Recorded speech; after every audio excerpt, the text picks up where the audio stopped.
What's up, guys? So, thought I'd share something with everybody. This is for a 98 2002 Yamaha R6. Um, Trying to get this thing to start and run right and all that. And, lots of things were wrong with it. So, the last thing that I think was keeping this thing from starting easily and running well is that the float height in the carburetors was way off. When I did Yamaha's test, if any of you have looked hard enough, you'll find that the only information you can find about this is through the manual. And essentially, I'll demonstrate a little bit later, but they want you to use a tube, which I just kind of made up, to measure the float height externally, which means you got to fill this with fuel and measure it, in comparison, whatever. And in order to do that, it's time consuming because you got to take the carburetor apart every single time to make an adjustment. So it's annoying. And I saved that for the very last troubleshooting procedure because I just didn't feel like dealing with it. Sure enough, I had to, and now that I have, I want to share this information with you guys. So, to kind of give you an idea, most of these, 90s and newer sport bikes that I've dealt with anyway, they use a tool like the one I just showed you to install over the fuel drain screw of the carburetor at the float. And essentially what you do is, I'm dripping fuel down my arm and down there. Essentially what you do is you use a reference point, which is, see if I can do this like I'm looking in the mirror here. Oh well, might help if I turn the carburetor the other way. So let's pretend I'm checking number 4. So essentially, in the book you'll find this mark right here. And it looks like that's the mark that Yamaha wants you to use, but it's actually like the very bottom of this casting mark here. So this 0 point goes, lined up, whatever, with that point. And what you're looking for is to measure 18 millimeters under it in fuel. It's actually like 17.5 to 18.5, but hey, 18's right in the middle, fuck it, right? So after trying for like 2 hours, I got number 2 right, which is great because I knew what I was going to do. I was going to take apart the float chambers and take number 2 and mimic the measurement that I got per the float height to the other 3, right? So that's the part that I want to talk about. First, when I did this, I had the carburetors resting on the top of the vacuum diaphragm caps, right?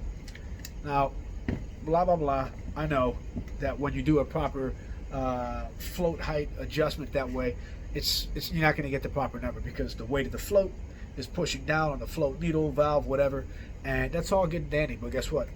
Yamaha doesn't give you a specification, so it doesn't really matter. All you're trying to do is make them match. So since we know number 2 is right, dead at 18 millimeters, I mean maybe off by like 1,000, I know that I can take that measurement and send it to the other 3 and I'll be perfectly fine. So what did I use? Well, this is what I had. A proper float height caliper would have been handy, but this is what I had access to. It's a simple vernier caliper, digital one from Harbor Freight. Pittsburgh is what you can buy there, right? And when you turn it on, it gives you a reading. You should make sure the calipers are closed all the way. Zero it out, and then at that point, what I'm going to do is open the calipers here, and you can see on that side the pintle protruding. That's what we're going to be using. So what did I set it to? 6.16 millimeters. Now, I am a really precise person, and that's the number that I got. And I'm only going to try a little bit to get it to read exactly that. Because obviously I'm just doing this for a video. And anyway, at some point the battery saving feature here turned the screen off on me anyway. So I wasn't really looking at this after I set it. Anyway, whatever. Oh wow, there you go. 6.16 right on the money. So now I'm going to lock my adjustment screw here, and this distance of this pintle protruding is exactly 6.16 millimeters. Yeah. So here's how I measured this. I'm going to pick these carburetors up to show you. Again, I had this sitting on its caps, so it's sitting at an angle like this. And what I did is, whatever position, who cares, that the floats were in, I measured number 2 using the gasket, and I'm talking about number 1 now, but using the gasket mating surface, making a perpendicular line, and I lined this tool up dead on with the main jets. So just to help you understand the tilt, this is perpendicular, and as I rolled it back, just basically at the line that you're looking at, this ridge here, I lined it up right with the main jets, like basically like that. And then I passed this part over the top of the float, and this part here on the gas and main surface, and found that it just barely touches it. I can just rock it and touch it just a little bit, and it came out 6.16. I think we moved there. Yeah, it moved a bit. So 6. I guess I didn't lock it as well as I thought. So 6.16 millimeters is the measurement that I got. So anyway, I wanted to share that with you guys because I looked at a bunch of videos, and not only do they barely have any videos on YouTube about how to set this, or little technique trips, which I don't care. You can look at the rest of them to see that. That's a whole other video. What I could never find is an easier way. You go on various websites that I won't name, right?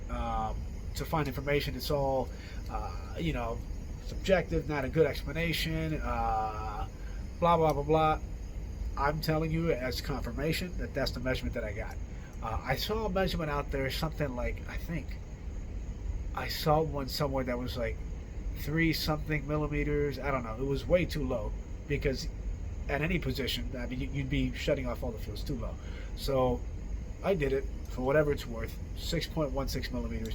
Give it a whirl. I mean, I think you'll understand if you try to measure it. I think you'll understand exactly what I'm talking about. Hopefully, if you're stuck somewhere, this helps you quite a bit. So, yeah, good luck.